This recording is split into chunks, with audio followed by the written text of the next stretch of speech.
de la retórica política y sus contradicciones. Esto nos remite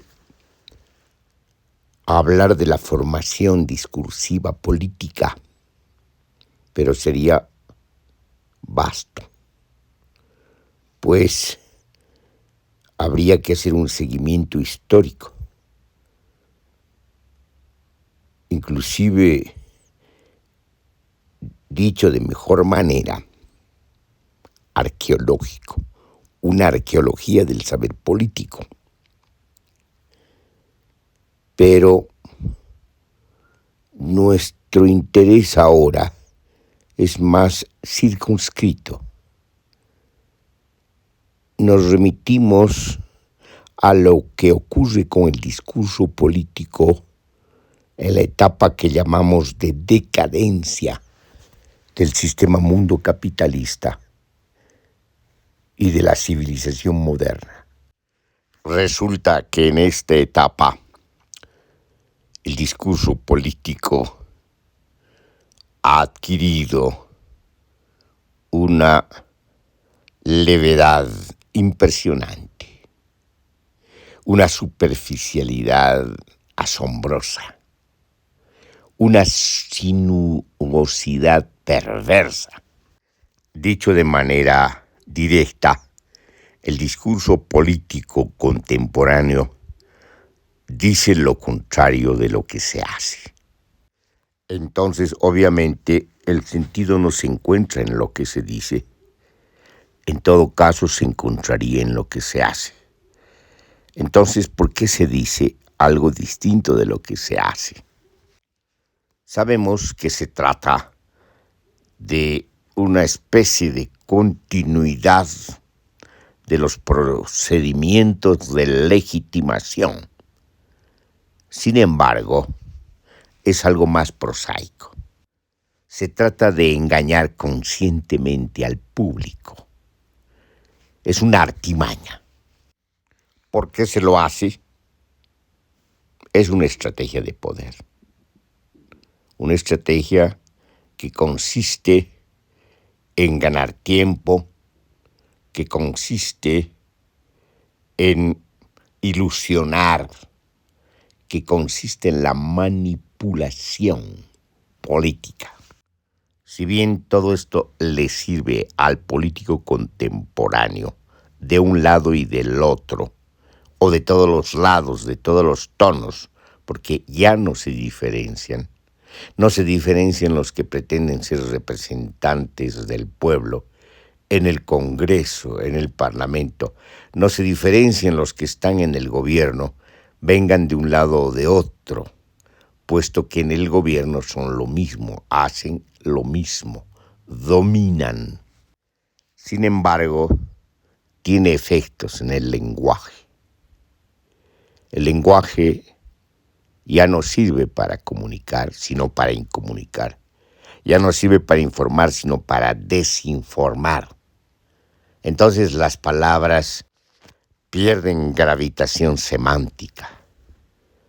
Es decir, ya no tienen sentido.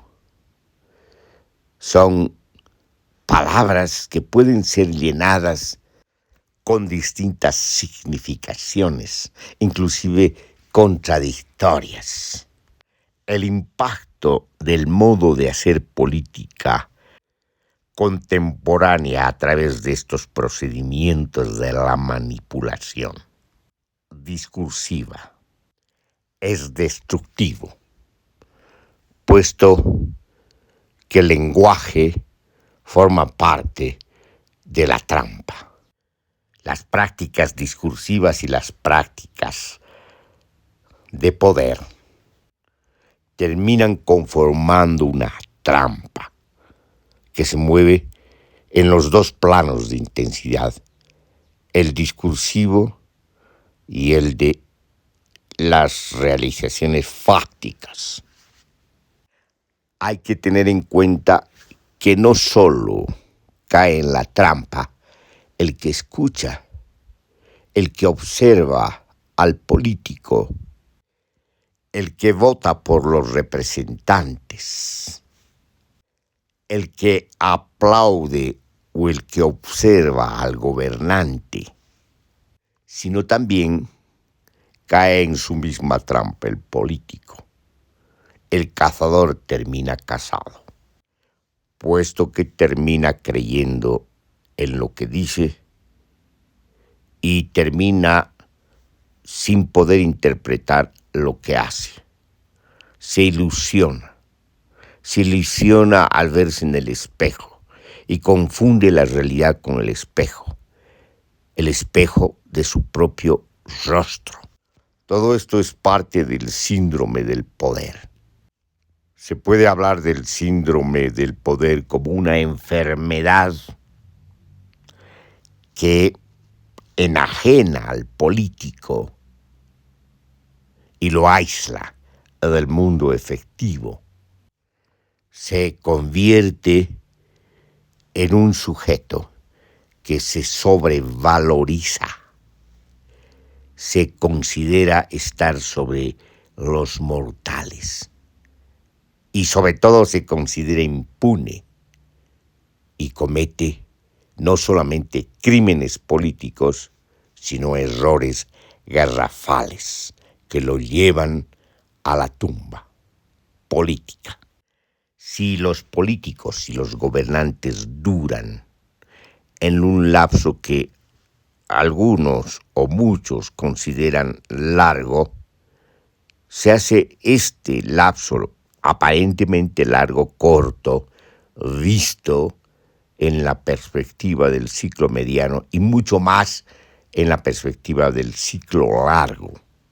En todo caso, si duran ese lapso, visto de una manera o de otra en su propia relatividad, resulta que duran en su propio deterioro, en su propia decadencia. El político y el gobernante no se dan cuenta que lo que hacen y lo que dicen ya no es eficaz. Forman no solamente parte del círculo vicioso del poder, sino forman parte de un círculo vicioso del sinsentido. Uno esperaría que esto se acabe y se esfume, esto sea considerado como una trivialidad, una bagatela, algo que forma parte de la feria de los políticos y de sus farándulas. Pero ocurre que hay un plano de intensidad donde se lo toma en serio. Es el plano de las comunicaciones mediáticas. Es el plano donde la realidad es sustituida por la propaganda y la publicidad, por la manipulación mediática, por la desinformación, en consecuencia, por la incomunicación. En estas condiciones no es posible, pues, esperar una legitimación. Y si logra engañar, el engaño no dura mucho tiempo. Como dice el refrán popular, la mentira tiene patas cortas. La pregunta es, entonces, ¿para qué sirve todo esto? ¿Para qué desgastarse en discursos que después de un tiempo nadie toma en serio? ¿Para qué desgastarse en prácticas que después de un tiempo nadie las considera serias?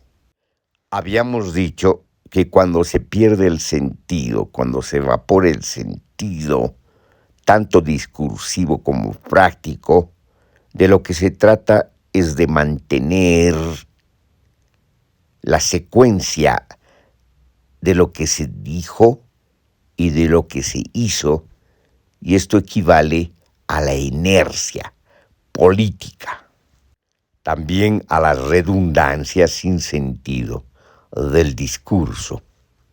El problema está en que la gente se acostumbra a esto, a vivir en el sinsentido, a vivir en la ausencia de perspectivas. en la muerte de los horizontes. Podemos interpretar esta conducta como un suicidio social. Obviamente es parte de la decadencia generalizada. A propósito de lo que decimos, los ejemplos abundan. Tomemos dos del momento. Uno respecto al discurso de los llamados gobiernos progresistas y otro respecto al discurso de los que se llamaron y se vuelven a llamar porque vuelven gobiernos neoliberales. También diremos lo mismo respecto a los políticos neopopulistas y a los políticos neoliberales. De toda la pretensión de los gobiernos progresistas es ser cambio, proceso de cambio.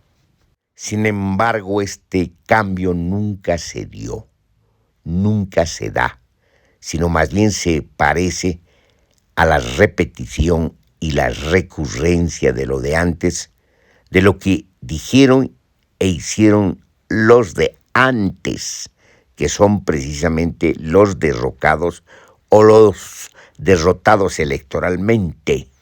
La diferencia radica en el discurso, en la manera de nombrar lo que se hace, en la manera de atribuir al gobierno un carácter progresista que de progresista solo tiene el nombre. No necesariamente es equivalente lo que ocurrió con los gobiernos neoliberales del siglo pasado, del siglo XX, puesto que se dio la contradicción de manera inmediata. El neoliberalismo, que habla del achicamiento del Estado, usó una dictadura totalitaria militar para aplicar su modelo. Esa es, pues, una contradicción irrefutable. El liberalismo habla de la libertad del mercado, de la libre empresa. Por lo tanto, de algo parecido a lo que no se puede sostener de ninguna manera, por lo menos filosóficamente, de la naturalización del mercado, como si el mercado fuera natural y no un acontecimiento social, económico y político. El problema es que cuando emerge el neoliberalismo de la propia decadencia de lo que fue una filosofía y una formación discursiva coherente, que era el liberalismo, cuando el neoliberalismo repite el mito del mercado, se encuentra de que este mercado ha desaparecido como tal, por lo menos como era en los orígenes mismos del capitalismo, puesto que el mercado ya no da lugar a la competencia, sino que el mercado ha adquirido las formas monstruosas del oligopolio y del monopolio. En otras palabras, el mercado ha sido subsumido a la genealogía de los monopolios. Y no se puede parar este desarrollo monstruoso del monopolio y del control de los mercados por medio de procedimientos jurídicos y políticos, puesto que esto ha sido un fracaso. Lo que ocurre es un acontecimiento en escala gigantesca. Es así como podemos explicar la crisis inflacionaria, la crisis especulativa y la crisis financiera.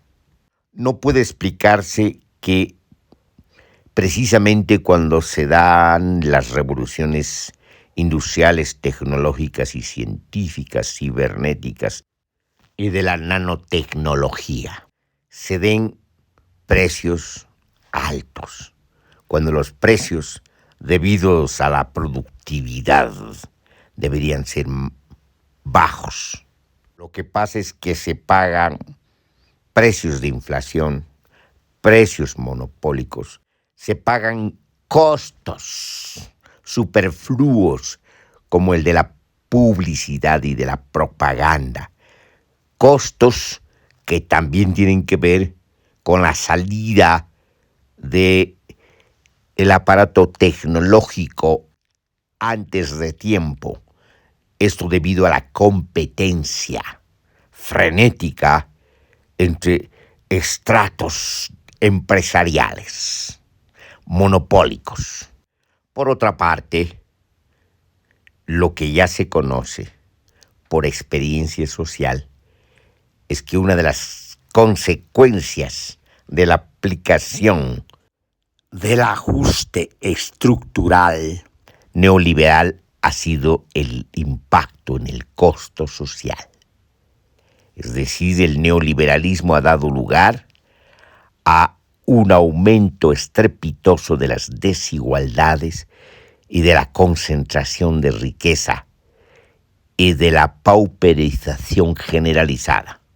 Entonces, de otra manera, el discurso y el quehacer tampoco coinciden.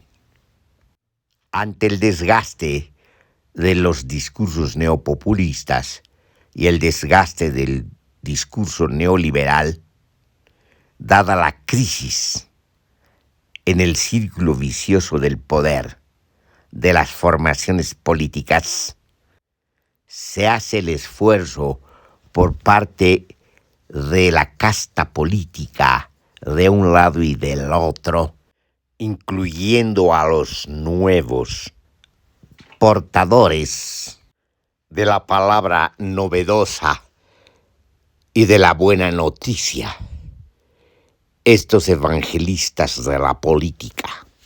Entonces el esfuerzo consiste en pretender decir novedades, algo nuevo y distinto, las nuevas promesas, aunque toda promesa política está no solamente desgastada, sino anulada, porque son promesas que no se cumplen. Entonces, en estas circunstancias que llamamos de imposibilidad de lo nuevo, los discursos neopopulistas y neoliberales, las prácticas neopopulistas y neoliberales se disfrazan de las formas más estrafalarias que uno puede imaginar. Los progresistas recurren a la hipótesis de la conspiración para explicar su fracaso y obviamente atribuyen a la figura del imperialismo o a la figura de la conspiración de la derecha su fracaso, cuando ellos mismos han sido los constructores de su derrota, de su fracaso, por haber empedrado el camino con errores. Los neoliberales derrotados electoralmente recurren nuevamente, sin imaginación, a la misma hipótesis que recurrieron los anteriores neoliberales, que basaban su discurso y sus supuestos y la legitimación de su proyecto en el fracaso del Estado, de las empresas estatales, del proteccionismo, incluso, obviamente, en un contexto de la caída de los estados del socialismo real, atribuían su emergencia liberal, entre comillas, porque era neoliberal, más restringido, una versión técnica del liberalismo, a la derrota del socialismo.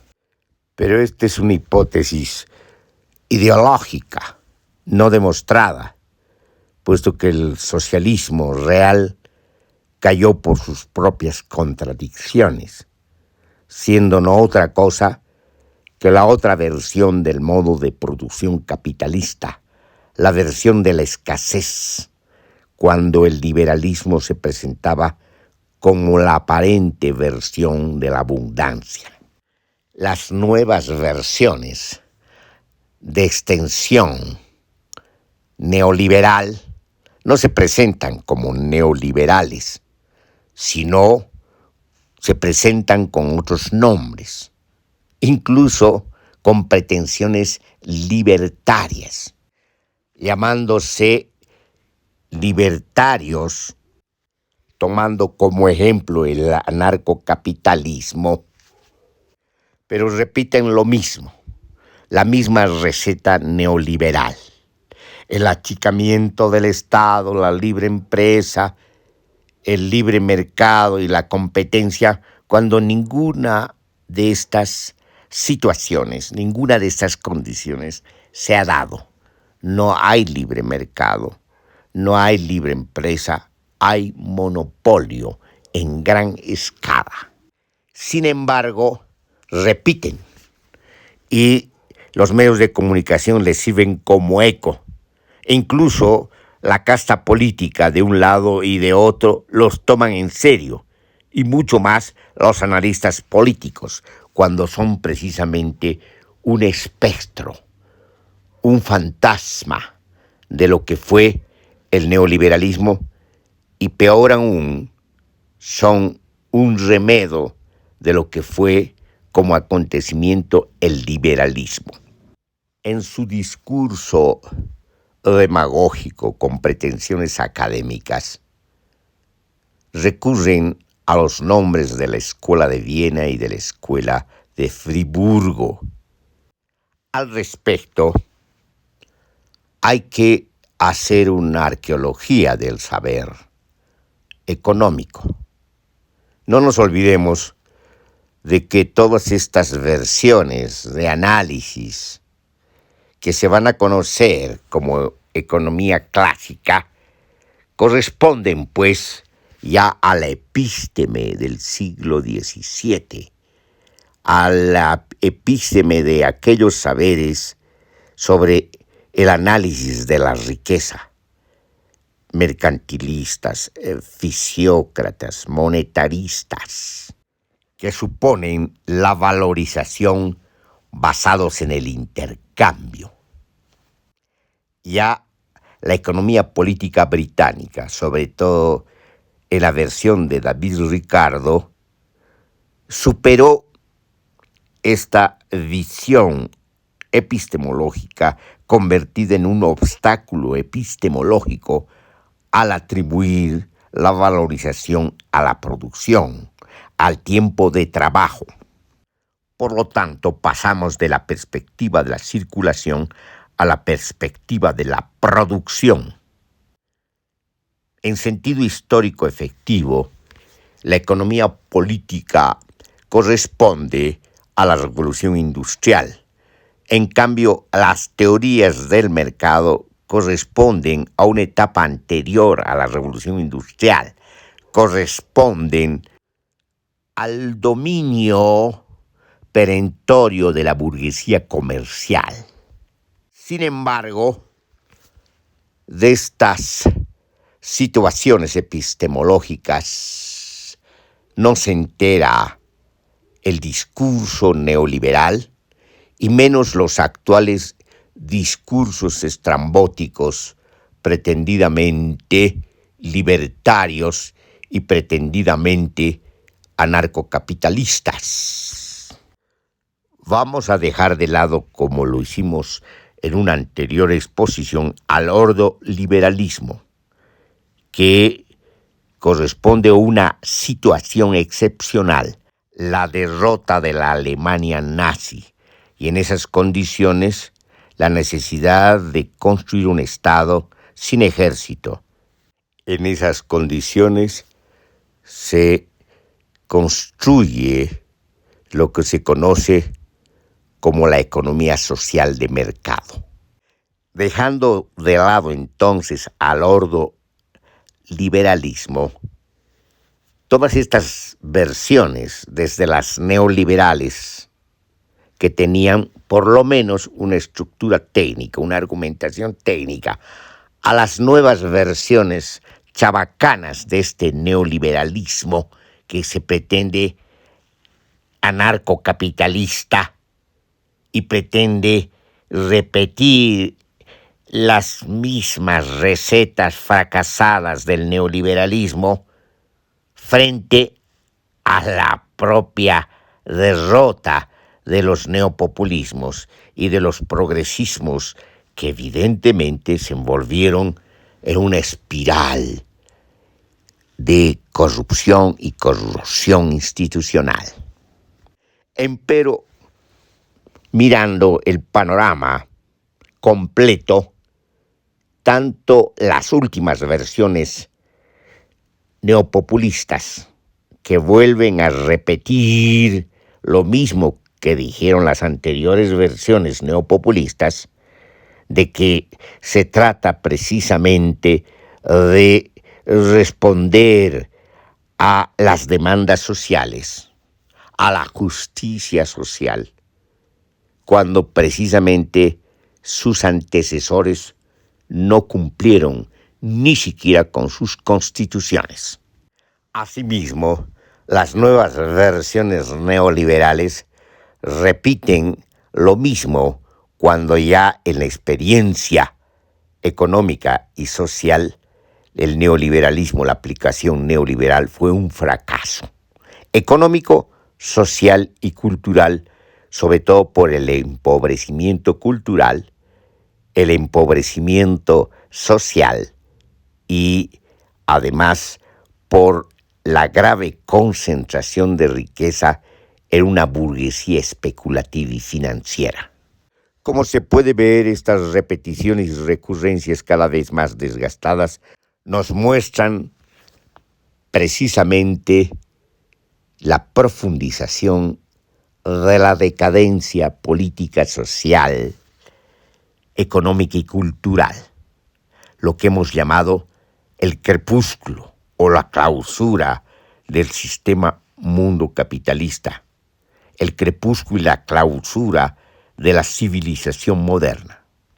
Viendo de esta manera la historia reciente, podemos concluir que estamos asistiendo no solamente a los derroteros y los decursos de la decadencia, sino que los pueblos y las sociedades experimentan caminos muy sinuosos para asumirse como tales, como pueblo, como voluntades singulares, conglomeradas, como razón y sobre todo como razón crítica.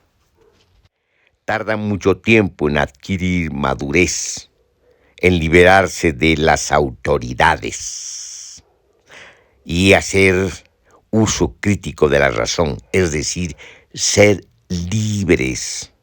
Esta tardanza se debe a muchas razones que tienen que ver con la hermenéutica del sujeto, con la constitución de sujetos dependientes, de sujetos sometidos, de sujetos mantenidos en esas condiciones anteriores a la madurez. Esto anuncia algo distinto a lo que anuncian los evangelistas de la política de un tono y de otro, los que anuncian la convocatoria del mito desgastada, los que anuncian el retorno del mercado, cuando el mercado ha muerto, asesinado por el monopolio. Lo que se viene de modo distinto, interpretando teóricamente lo que acontece y lo que se da en las entrañas mismas de la sociedad. Lo que se viene es una movilización generalizada un levantamiento demoledor, lo que comúnmente, de acuerdo a las tradiciones del discurso político y de las ideologías, se llamó revolución. Usemos esa palabra en términos ilustrativos. Lo que se viene es un gran levantamiento social contra toda la casta política, incluyendo a estos novedosos evangelistas de la política, neoliberales y neopopulistas. Hablando de contradicciones, debemos mencionar una de último momento de estos nuevos evangelistas, esta vez de carácter y de tono neoliberal, solo que lo de neoliberal lo ocultan y se vuelven a llamar liberales radicales, que de radicales solo tienen el nombre, puesto que expresan en sus discursos prejuicios ultramontanos, ultraconservadores. Solo en la etapa de la decadencia del discurso político, un discurso puede aguantar semejantes contradicciones, unir aparentemente pretensiones del discurso liberal con prejuicios ultraconservadores. Por ejemplo, contra el aborto, contra los derechos, contra la justicia social que se considera una aberración. Parece escucharse a los abuelitos ultraconservadores, hacendados y latifundistas gamonales del siglo XVIII. De la contradicción que queremos mencionar es de aquella que dice que se está contra la casta política cuando se empieza a formar precisamente parte de la casta política, que se habla contra el Estado cuando precisamente se incorpora al Estado a través de las elecciones y posiblemente en el Congreso y posiblemente en el peor de los casos como gobernantes. Entonces van a usar el Estado. Aquí no hay una actitud contra el Estado. Aquí no hay una actitud consecuente contra la casta política, sino más de lo mismo, demagogia, para confundir al público y exigir votaciones a discursos estridentes y a personajes histriónicos.